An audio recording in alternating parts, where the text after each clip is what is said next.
بسم اللہ الرحمن الرحیم۔ ہم چونکہ روحانیت والے لوگ ہیں، ہمارا صرف جسم کا تعلق ایک دوسرے سے نہیں ہے بلکہ روح کا بھی تعلق ہے، اور ایک دوسرے کا ادب کرنے والے ہیں۔ ہمارے کئی بھائی کسی بزرگ کی کسی چیز کو چومنے سے، پیار کرنے سے، ادب کرنے سے منع کرتے ہیں، اور اگر یہ منع کرنے والا فرقہ پیدا نہ ہوتا تو یہودی کو پتا تھا، جس یہودی نے یا کفار نے یہ جسارت کی ہے کہ ہمارے اندر سے کچھ ایسے لوگ پیدا کیے ہیں جن کے اندر یہ کیفیت پیدا کی ہے کہ غیب کا علم کسی کو نہیں ہے، اندر کی بات صرف اللہ ہی جانتا ہے۔ تو اللہ اندر کی بات جاننے کے لیے پیدا نہیں کر سکتا بندہ، اس کے لیے کوئی مشکل تو نہیں ہے، اللہ نے پیدا کیے۔ یہ جو روحانیت والا علم ہے، یہ جو باطنی علم ہے جسے علم لدنی فرمایا گیا، آپ دیکھیں اکثریت وہابیوں کی وہ ترجمہ نہیں پڑھنے دیتے، ترجمے کی اجازت نہیں دیتے کہ ترجمہ پڑھو، وہ کہتے ہیں ہمارے ادارے میں پڑھو، ترجمہ ہم جو کار کے دیں وہ پڑھو۔ اور اگر ہر بندہ قرآن پاک کا ترجمہ خود پڑھے، اس کا کوئی فرقہ نہ ہو، وہ پورا اور پکا مسلمان ہوگا۔ حضرت خضر علیہ السلام اور حضرت موسیٰ علیہ السلام والا اگر قرآن پاک میں پورا واقعہ پڑھ لے تو وہ سارا ہی بزرگی، ادب، احترام اور روحانیت کے ساتھ بھرپور ہے۔ موسیٰ علیہ السلام کو خضر علیہ السلام نے فرمایا کہ موسیٰ آپ میرے ساتھ رہیں گے، آپ کے پاس ظاہری علم ہے، میرے پاس باطنی علم ہے۔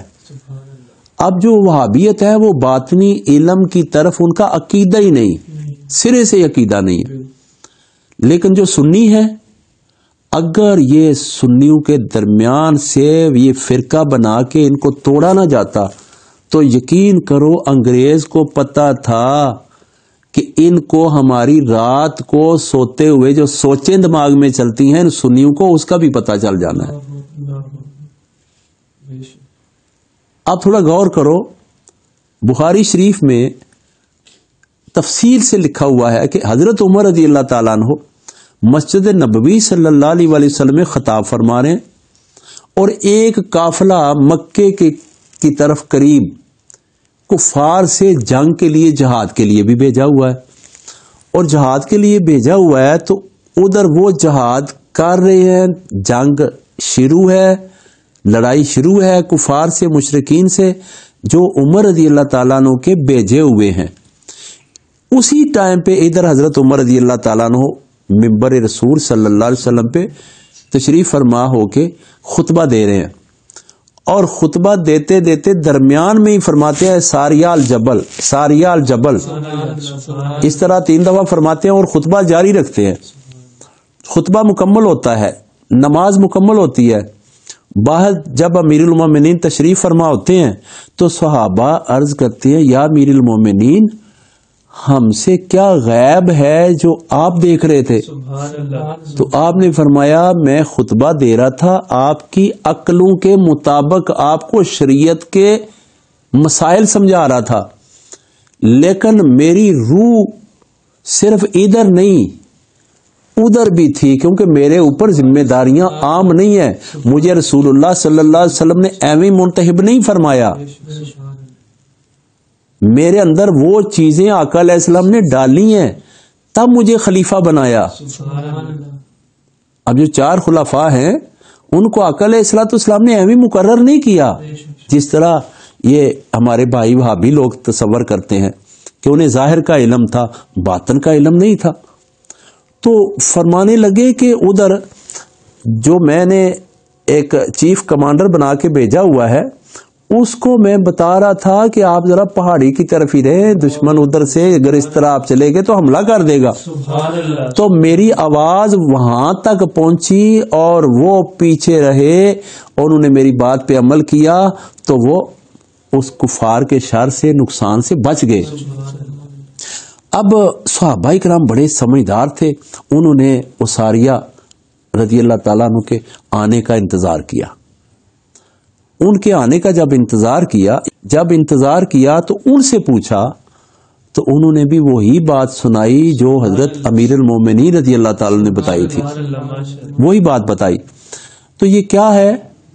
روحانیت ہے، علم باطن ہے، علم شریعت۔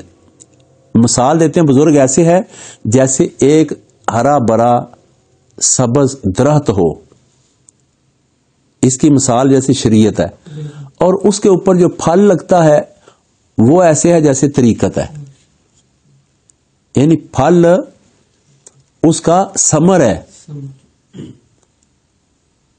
اس کو اس کا اجر فرمایا گیا۔ اور خضر علیہ الصلوۃ والسلام مبارک نے فرمایا اے موسیٰ آپ میرے ساتھ جو دیکھو گے اس پہ خاموش رہنا۔ اب انٹرنیٹ کے اوپر ایک عجیب کھپ ڈلی ہوئی ہے کہ یہ جو ولی اللہ ہے نا، ان کو کیا پتا، یہ ایویں باتیں بناتے ہیں۔ نہیں، جو اللہ اللہ اللہ اللہ اللہ اللہ اللہ اللہ کر کر کے ان کے لوں میں اس میں ذات اللہ کا نور پورے جسم میں سرایت کر جاتا ہے، اور اللہ فرماتا ہے جس کے جسم میں میرے ذکر کا نور آ گیا، میرے محبت کا فیض آ گیا، اس کا جسم ہمیشہ کے لیے زندہ ہو گیا۔ اور وہ ایسا زندہ ہو گیا، اس کی مثال پورے واقعہ میں فرمائی کہ خضر علیہ الصلوۃ والسلام نے ایک بچے کو مار دیا، موسیٰ علیہ السلام سے رہا نہ گیا۔ کیوں مارا جی؟ فرمایا میں نے کہا تھا میرے ساتھ چپ رہنا۔ آگے گئے، کشتی کی پھٹی توڑ دی جی، کیوں اس بیچارے کا نقصان کیا جی؟ فرمایا موسیٰ میں نے کہا تھا کہ آپ چپ رہنا۔ آگے گاؤں والے نے کھانا پینا مانگے نہ دیا، ان کی دیوار بنا دی، کہا ان کی دیوار تو بنانی بنتی نہیں تھی، فرمایا میں نے آپ کو کہا تھا چپ رہنا۔ اب جو علم ظاہر والے ہیں وہ علم باطن کو نہیں سمجھتے، لیکن علم باطن والے علم ظاہر کو ضرور سمجھتے ہیں۔ فرمایا کہ اے موسیٰ میری نظر دیکھ رہی تھی۔ کس کی نظر؟ خضر علیہ السلام فرماتے ہیں میری نظر دیکھ رہی تھی کہ اس بچے نے جوان جب ہونا تھا 20 30 40 سال بعد تو اس نے کافر ہو جانا تھا، اور اس کے ماں باپ نے اس کی محبت میں ایمان چھوڑ دینا تھا۔ تو میں نے چاہا یہ بھی بچ جائے اور اس کے ماں باپ کا ایمان بھی بچ جائے۔ یہ تھا علم لدنی، علم ہے ایک۔ کشتی کا واقعہ بھی سنا ہوگا، پھر جو دیوار بنانے والا واقعہ ہے، موسیٰ علیہ السلام نے پوچھا کہ وہ کیا ہے؟ فرمایا وہ یہ ہے کہ اس دیوار کے نیچے جو گری ہوئی تھی، بنیاد کے نیچے ایک بندہ فوت ہوا ہے، اس نے اس کے نیچے اپنے یتیم بچوں کے لیے جب زندہ تھا اس کو پتا تھا کہ میں نے مرنا ہے، مجھے بیماری ایسی لگ گئی ہے یا میرا وقت آ گیا ہے، یا اس کو اللہ تعالیٰ نے بتا دیا تھا کہ تیرے اتنے دن بقایا رہ گئے ہیں، اس نے وصیت نامہ لکھا اور ایک دیچکی میں خزانہ ڈالا اور وہ بنیاد کے نیچے رکھ دیا۔ کہا جب یہ بڑے ہو کے بچے جگہ تقسیم کریں گے اور یہ بنیاد کی کھدائی کریں گے تو نیچے سے وصیت نامہ بھی پا لیں گے اور اپنی اشرفیاں لے لیں گے، اور پھر اس کو اس نبی کے قانون کے مطابق آپس میں تقسیم کر کے اپنی وقت گزر بسر کریں گے۔ تو موسیٰ علیہ الصلوۃ والسلام فرمانے لگے کہ یہ کیسا علم ہے